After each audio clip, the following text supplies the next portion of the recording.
Hello दोस्तों, नमस्कार। आप सभी का स्वागत है हमारे YouTube channel Rajesh motivation and teaching classes में। आप लोग कैसे हैं? उम्मीद करता हूं आप लोग बहुत ही अच्छे होंगे और अपनी तैयारी को बहुत ही अच्छे से कर रहे होंगे। जो 2025 में 10th का एग्ज़ाम आने वाले हैं, तो इसी दौर में हम भी आप लोगों के लिए लेकर आए हैं ऑब्जेक्टिव सीरीज, यानी कि चैप्टर वाइज ऑब्जेक्टिव। जो कि पहला चैप्टर है आप लोग का हिस्ट्री का, यूरोप में राष्ट्रवाद। और इसमें जो है हम आप लोगों के लिए टोटल ऑब्जेक्टिव देने वाले हैं, और जो भी पूछे गए एग्ज़ाम में सारे का एनालिसिस करके हमने इसमें ऐड किया है क्वेश्चन, जो कि कहीं से छूटने वाला नहीं है। और आप लोग के लिए पीडीएफ भी देंगे, तो आप लोग तैयार होंगे। और आप लोग के लिए इसी तरह चैप्टर बाय ऑब्जेक्टिव हम देते रहेंगे। जो भी इसके बाद दूसरा चैप्टर है, तो उस दूसरा चैप्टर के लिए भी हम ऑब्जेक्टिव आप लोग को पूरे चैप्टर का एनालिसिस करके आप लोग को देने वाले हैं। तो चलिए आज की क्लास को शुरू करते हैं बिना देर किए हुए। पहला क्वेश्चन है आप लोग का, जर्मनी के एकीकरण किस वर्ष पूर्ण हुआ? ये क्वेश्चन जो आप लोग के एग्ज़ाम में इस बार ही पूछा गया है, 2024 में ही। तो आप लोग बताइए इसका आंसर क्या होगा, सही आंसर इसका क्या होगा, आप लोग ज़रूर बताइए। जर्मनी के एकीकरण किस वर्ष पूर्ण हुआ? तो आप लोग का सही जो आंसर हो जाएगा वो हो जाएगा आप लोग का सही आंसर 1871 में जर्मनी का एकीकरण पूर्ण हुआ था। इसी प्रकार चलिए हम आगे क्वेश्चन में चलते हैं। अगला क्वेश्चन में हम चलते हैं। आप लोग का अगला क्वेश्चन है,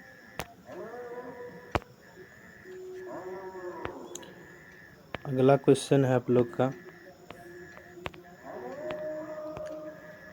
दूसरा क्वेश्चन है, वियना सम्मेलन कब हुआ था? वियना सम्मेलन कब हुआ था? 1815, 1818, 1820 और 1848।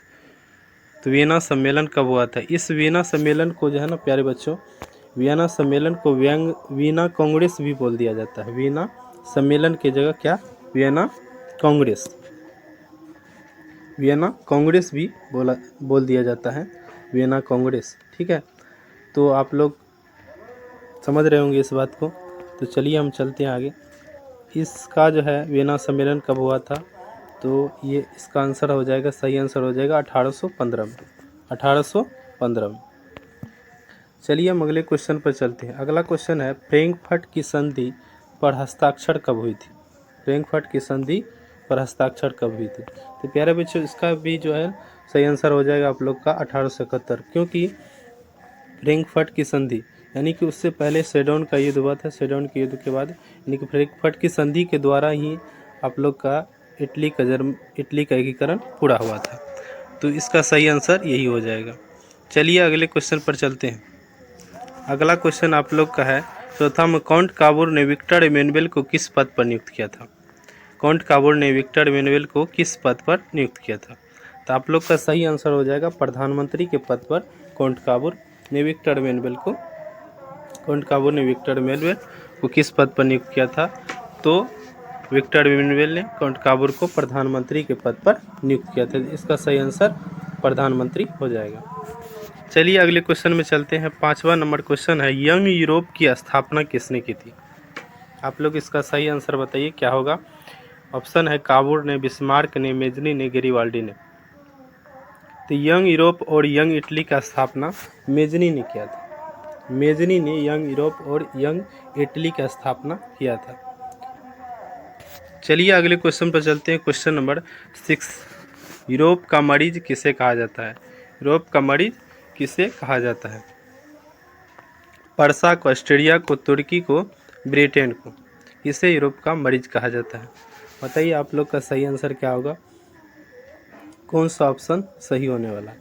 तो इसका सही आंसर हो जाएगा प्यारे बच्चों तुर्की। यूरोप का मरीज किसे कहा जाता है? तुर्की को कहा जाता है। बहुत ही इंपॉर्टेंट क्वेश्चन है। और आप लोग को बता दूं कि क्वेश्चन जो है इस चैप्टर से कितने आने वाले हैं। तो क्वेश्चन कम से कम 3 क्वेश्चन हर बार पूछा जाता है, और उससे आगे 3, 4, 5 तक लगभग आ सकते हैं। तो इस तरह वेटेज देख सकते हैं इस चैप्टर का, इतना आता है। चलिए, जालबेरिन संघ की स्थापना किस वर्ष हुआ? 7वां नंबर क्वेश्चन का आंसर क्या होगा आप लोग ज़रूर बताइए। 1830, 1832, 1834, 1836। तो इसका सही आंसर आप लोग का हो जाएगा 1834। 1834 इसका सही आंसर हो जाएगा। चलिए अगले क्वेश्चन पर चलते हैं। अगला क्वेश्चन है गेरिबाल्डी पैसे से क्या था। तो गेरिबाल्डी पैसे से इसका जो सही आंसर हो जाएगा वो नाविक हो जाएगा। तो गेरिबाल्डी क्या थे, पैसे से नाविक थे, जो कि दक्षिण इटली का एकीकरण ये करना चाहते थे। चलिए अगले क्वेश्चन पर चलते हैं। थोड़ा बाहरी आवाज़ आ रहा होगा तो उसको ध्यान नहीं देंगे आप लोग, उम्मीद करता हूँ। और चलिए आगे चलते हैं क्वेश्चन पर। लाल कुर्ती का गठन किसने किया था। लाल कुर्ती का गठन किसने किया। मेजनी ने, कावूर ने, गेरिबाल्डी ने, बिस्मार्क। यदि पढ़ा है तो आप लोग ज़रूर इसका आंसर दीजिए, इसका आंसर क्या होगा, और कमेंट बॉक्स में इसका आंसर दीजिए। इसका सही आंसर हो जाएगा गेरिबाल्डी। इसका सही आंसर क्या हो जाएगा, गेरिबाल्डी इसका सही आंसर हो जाएगा। चलिए क्वेश्चन नंबर 10 यानी कि 10 पे चलते हैं। जालबेरिन एक संस्था थी। जालबेरिन एक संस्था थी, किसकी संस्था थी प्यारे बच्चों बताइए आप लोग। व्यापारियों की, क्रांतिकारियों के, बुद्धिजीवियों के, सामंतों। इसका सही आंसर हो जाएगा प्यारे बच्चों व्यापारियों की। क्या हो जाएगा, व्यापारियों की ये संस्था थी जालबेरिन। किसकी संस्था थी, व्यापारियों की। चलिए चलते हैं अगला क्वेश्चन पर 11 का। 1829 के एड्रियानोपोल की संधि किस देश के साथ हुई थी। एड्रियानोपोल की संधि किस देश के साथ हुई थी। क्वेश्चन नंबर 11 का सही आंसर क्या होगा। इसका सही आंसर हो जाएगा 1829 के एड्रियानोपोल की संधि किस देश के साथ हुई थी। तो इसका भी आंसर आप लोग का हो जाएगा तुर्की। क्या हो जाएगा आंसर, तुर्की। 1829 के एड्रियानोपोल की संधि किस देश के साथ हुई थी, तो तुर्की के साथ हुई थी। इसका सही आंसर यही होगा। चलिए क्वेश्चन नंबर अगला चलते हैं 12 पर। क्वेश्चन नंबर 12 क्या करा। इटली में जर्मनी वर्तमान में किस महादेश के अंतर्गत आते हैं। आप लोग का किताब का जो है पहला क्वेश्चन है, इटली में जर्मनी वर्तमान में किस महादेश के अंतर्गत आते हैं। तो आपका सही आंसर हो जाएगा यूरोप। क्या हो जाएगा आप लोग का सही आंसर, यूरोप हो जाएगा। चलिए क्वेश्चन नंबर 13 में चलते हैं। मेजनी का संबंध किस संगठन से था। मेजनी का संबंध किस संगठन से था। लाल सेना, चेका, लाल कुर्ती, कार्बोनरी। तो आप लोग का सही आंसर हो जाएगा कार्बोनरी। कार्बोनरी। चलिए स्पीड में करते हैं क्योंकि क्वेश्चन 50 है तो जल्दी जल्दी हो जाए, ज़्यादा शॉर्टकट में। तो चलिए अगला क्वेश्चन पे चलते हैं। यंग इटली का स्थापना किसने की। आप लोग को बताया था मैंने कि यंग यूरोप और यंग इटली का स्थापना किसने किया था, मेजनी ने किया था। किसने किया था, मेजनी ने। यंग यूरोप, यंग इटली का स्थापना। चलिए क्वेश्चन नंबर 15 में चलते हैं। सेडोन का युद्ध कब हुआ था। सेडोन का युद्ध कब हुआ था। इसका सही आंसर क्या होगा। 1867, 1868, 1870, 1871। तो आप लोग का सही आंसर हो जाएगा 1870 में सेडोन का युद्ध हुआ था और 1871 में जाकर के क्या हुआ था, फ्रैंकफर्ट की संधि के द्वारा इटली का एकीकरण हो गया था। यदि आप लोग से पूछे सेडवा का युद्ध किसके किसके बीच हुआ था, तो आगे इस क्वेश्चन का भी हम इस क्वेश्चन को करने वाले हैं। सेडवा का युद्ध किन के किसके बीच हुआ था, तो ऑस्ट्रिया और पर्सा के बीच हुआ था प्यारे बच्चों। चलिए अगला क्वेश्चन पे चलते हैं। और सेडोन का युद्ध जो हुआ था ये आप लोग का फ्रांस और पर्सा के बीच हुआ था, फ्रांस और पर्सा के बीच। चलिए अगले क्वेश्चन पे चलते हैं। Question number 16। क्वेश्चन नंबर 16 क्या कह रहा है। क्वेश्चन नंबर 16, नेपोलियन संहिता किस वर्ष लागू की गई। नेपोलियन संहिता किस वर्ष लागू की। आप लोग का सही आंसर हो जाएगा इसमें 1804। 1804 नेपोलियन संहिता 1804 में लागू की गई थी। चलिए क्वेश्चन नंबर 17 चलते हैं। 17 क्वेश्चन नंबर 17 में इटली और जर्मनी एकीकरण का विरोधी कौन था। ऑस्ट्रिया, फ्रांस, ब्रिटेन, रूस। तो इसका इटली और जर्मनी के एकीकरण का विरोधी था वो ऑस्ट्रिया था। ऑस्ट्रिया डिस्टर्ब कर रहा था, ठीक है मेरे बच्चों, इटली और जर्मनी के एकीकरण में। चलिए अगला क्वेश्चन पर चलते हैं। जर्मन राइन राज्य का निर्माण किसने किया। जर्मन राइन राज्य का निर्माण किसने किया। लुई 18वां, नेपोलियन बोनापार्ट, नेपोलियन थर्ड और बिस्मार्क। तो आपका सही आंसर क्या हो जाएगा क्वेश्चन नंबर 18 का। तो आपका सही आंसर हो जाएगा नेपोलियन बोनापार्ट। नेपोलियन बोनापार्ट इस क्वेश्चन का सही आंसर है। चलिए क्वेश्चन नंबर 19 में चलते हैं। क्वेश्चन नंबर 19 का सही आंसर क्या होगा? सन 1870 में फ्रांस और पर्सा के बीच कौन सा युद्ध हुआ था? फ्रांस और पर्सा के बीच कौन सा युद्ध हुआ था? तो प्यारे बच्चों, अभी आप लोग को बताया था फ्रांस और पर्सा के बीच जो युद्ध हुआ था वो सेडोन का युद्ध हुआ था। लेकिन यदि पूछे आप लोग को फ्रांस और पर्सा के बीच कौन सा युद्ध हुआ था, तो सेडोन का युद्ध हुआ था। लेकिन आप लोग से यदि पूछे कि ऑस्ट्रिया और पर्सा के बीच कौन सा युद्ध हुआ था, तो सेडोवा का युद्ध हुआ था। कौन सा युद्ध? सेडोवा। चलिए क्वेश्चन नंबर 20 में चलते हैं। ये देखिए क्वेश्चन अब की बार ये पूछा गया है 2024 में, ये भी मैंने ऐड कर दिया ये भी क्वेश्चन को। यूरोपीय सभ्यता का पालना किसे कहा जाता है? यूरोपीय सभ्यता का पालना किसे कहा जाता है? प्यारे बच्चों, इसका सही आंसर क्या होगा? ऑप्शन है यूनान, पुर्तगाल, इंग्लैंड, पोलैंड। England, Poland. तो आपका सही आंसर हो जाएगा प्यारे बच्चों यूनान। क्या हो जाएगा? यूनान इसका सही आंसर हो जाएगा। चलिए अगले क्वेश्चन पर चलते हैं। क्वेश्चन नंबर 21 में लुई फिलिप किस देश का शासक था? लुई फिलिप किस देश का शासक था? Germany, France, Austria, Italy. ये भी क्वेश्चन आप लोग को 2024 में पूछा गया क्वेश्चन है। तो इसका सही आंसर हो जाएगा फ्रांस। इसका सही आंसर क्या हो जाएगा प्यारे बच्चों? फ्रांस इसका सही आंसर हो जाएगा। चलिए क्वेश्चन नंबर 22 में चलते हैं।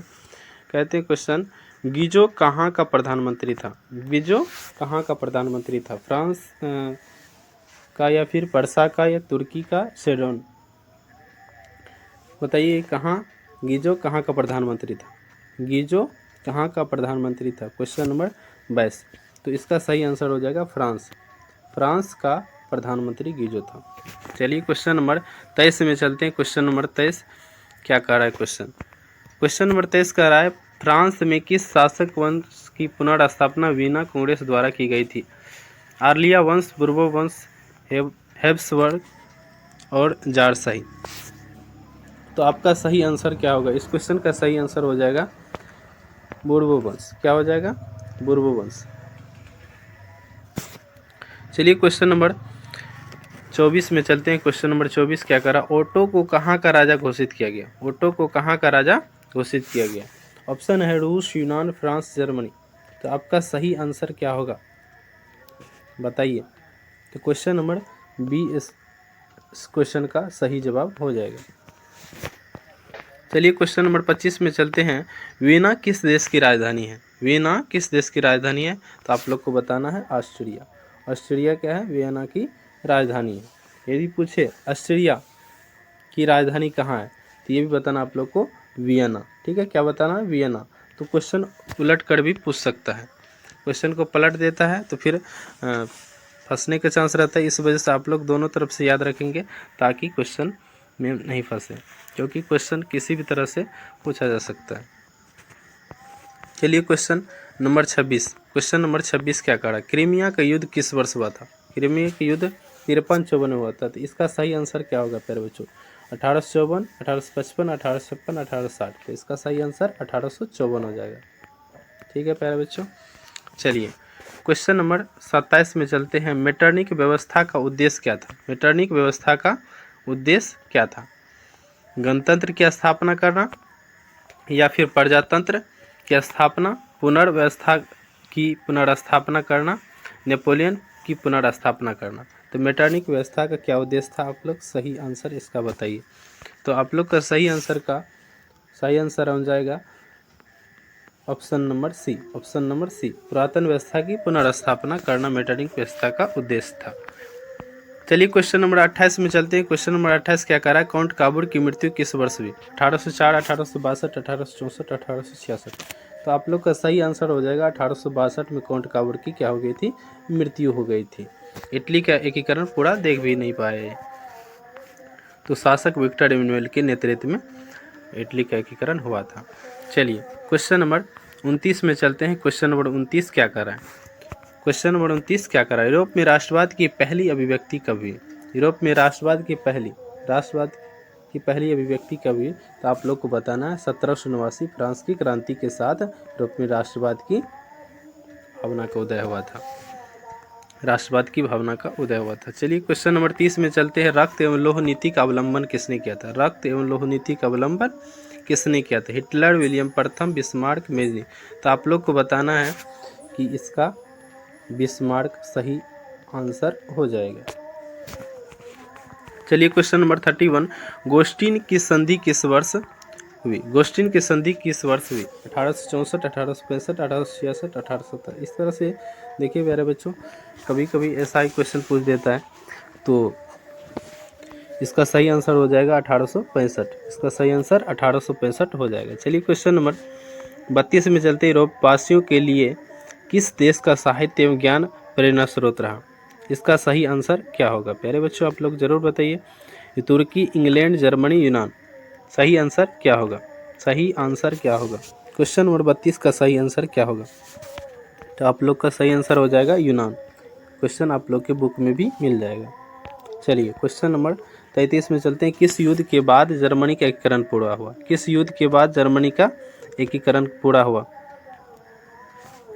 तो आप लोग को बताना है सेडोन युद्ध। क्या बताना? सेडोन का युद्ध, सेडोन युद्ध। चलिए चलते हैं क्वेश्चन नंबर 34 में। क्वेश्चन नंबर 34 क्या कहता है? क्वेश्चन नंबर 34, हंगरी की राजधानी कहाँ है? हंगरी की राजधानी कहाँ है? ये भी क्वेश्चन कितना बार पूछा गया है प्यारे बच्चों। तो इसका सही आंसर क्या होगा आप लोग बताइए। तुर्की, बुडापेस्ट है, पर्सा है, सेडोन है। तो आप लोग का सही आंसर हो जाएगा बुडापेस्ट। हंगरी की राजधानी बुडापेस्ट और ऑस्ट्रिया की राजधानी वियना हो जाएगा। क्या हो जाएगा? वियना हो जाएगा। चलिए क्वेश्चन नंबर 35 में चलते हैं, किस वर्ष यूनान को एक स्वतंत्र राष्ट्र घोषित किया गया? किस वर्ष यूनान को एक स्वतंत्र राष्ट्र घोषित किया गया? 1830, 1834, 1836, 1832 में। तो आप लोग का सही आंसर हो जाएगा 1832। इस क्वेश्चन का सही आंसर हो जाएगा 1832। क्या हो जाएगा इस क्वेश्चन का सही आंसर? 1832 सही आंसर हो जाएगा।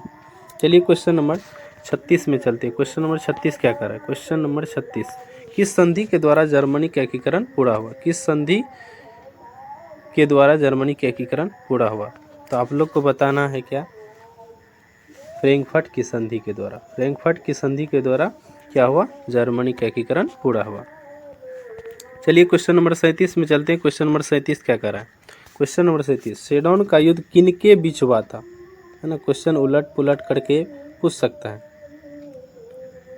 या फिर आप लोग से पूछ सकता है कि फ्रांस और पर्सा के बीच कौन सा युद्ध हुआ था? तो आप लोग को बताना है सेडोन का युद्ध। लेकिन आप लोग से क्वेश्चन क्या पूछा है? सेडोन का युद्ध किनके बीच हुआ है? तो वो फ्रांस और पर्सा के बीच हुआ। किनके बीच हुआ? फ्रांस और पर्सा। यदि आप लोग से पूछे कि सेडवा का युद्ध किनके बीच हुआ था, तो ऑस्ट्रिया और पर्सा के बीच सेडवा का युद्ध हुआ था। चलिए क्वेश्चन नंबर चलते हैं आगे। तो चलिए क्वेश्चन नंबर 38 में चलते हैं, सेडवा का युद्ध किनके बीच हुआ था? सेडवा का युद्ध किनके बीच हुआ था? तो आप लोग बताइए सेडवा का युद्ध किनके बीच हुआ था? तो अभी आप लोग को बताया हमने कि सेडवा का युद्ध जो हुआ था वो ऑस्ट्रिया और पर्सा के बीच सेडवा का युद्ध हुआ था। चलिए क्वेश्चन नंबर 39 में चलते हैं। क्वेश्चन नंबर 39, एड्रियानोपोल की संधि किस वर्ष हुई? एड्रियानोपोल की संधि किस वर्ष हुई? 1829, 1830, 1864, 1832। तो आप लोग का सही आंसर हो जाएगा 1829 में एड्रियानोपोल की संधि हुई। चलिए क्वेश्चन नंबर 40 में चलते हैं, राष्ट्रवाद की अवधारणा का जन्म किस घटना से माना जाता है? पुनर्जागरण, धर्म सुधार आंदोलन, गौरवपूर्ण क्रांति, फ्रांस की क्रांति। राष्ट्रवाद की अवधारणा का जन्म किस घटना से माना जाता है? तो बताइए इस क्वेश्चन का सही आंसर क्या होगा? तो आप लोग का सही आंसर फ्रांस की क्रांति हो जाएगा, फ्रांस की क्रांति। चलिए क्वेश्चन नंबर 41 में चलते हैं, इटली का एकीकरण कब पूर्ण हुआ? तो ये 2024 में पूछा गया क्वेश्चन, जो कि आप लोग को पहले हमने करा दिया है। सबसे पहला नंबर क्वेश्चन है 1871 में। इसका सही आंसर क्या हो जाएगा? 1871 में। चलिए क्वेश्चन नंबर 42 में चलते हैं। क्वेश्चन नंबर 42 क्या कहता है? क्वेश्चन नंबर 42 क्या है?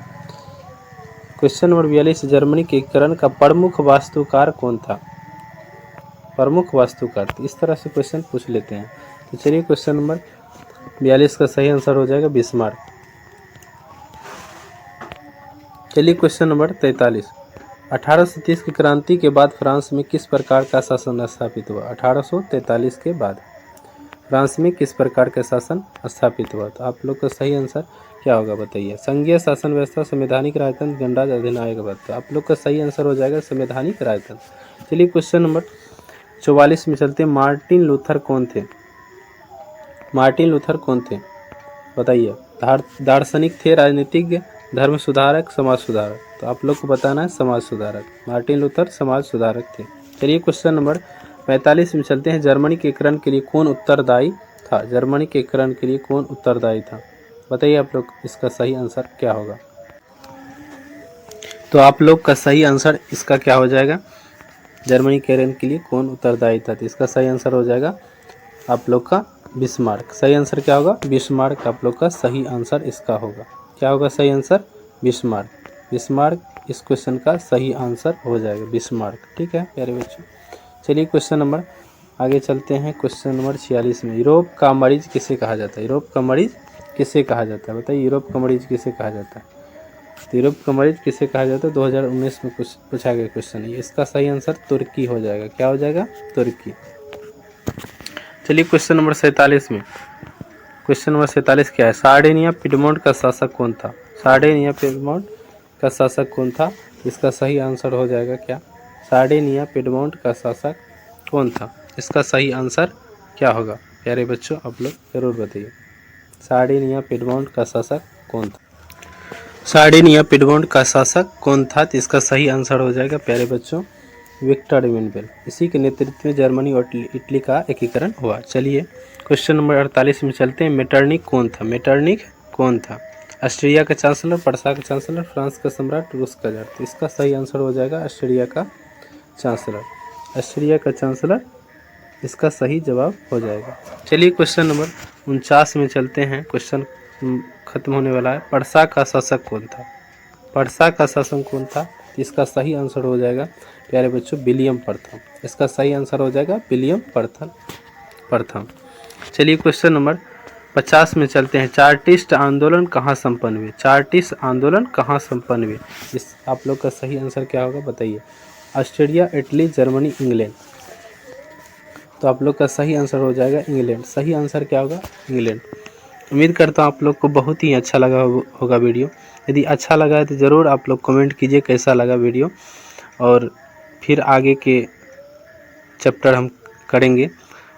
तो आप लोग कमेंट करके बताइए आगे का चैप्टर होगा या नहीं। आप लोग ज़रूर कमेंट कीजिए आप लोग को कैसा लगा। कमेंट में बताइए, तभी पता लगेगा कि किस प्रकार चल रहा है। और इस प्रकार यदि अच्छा लगा हो तो ज़रूर आप लोग अन्य दोस्त जो भी है उसको शेयर कीजिए, जो भी 10th की तैयारी अब की बार कर रहे हैं, ताकि उसको भी। और इस क्वेश्चन को बता दो, आप लोग कभी भी देखें, चाहे 2025 या 26 के लिए, आगे आने वाले एग्ज़ाम के लिए, तो सब सारे क्वेश्चन इंक्लूड किए गए हैं। तो आप लोग कभी भी इस क्वेश्चन को देख सकते हैं। तो चलिए यहीं पर हम इस वीडियो को एंड करते हैं। जय हिंद, जय भारत।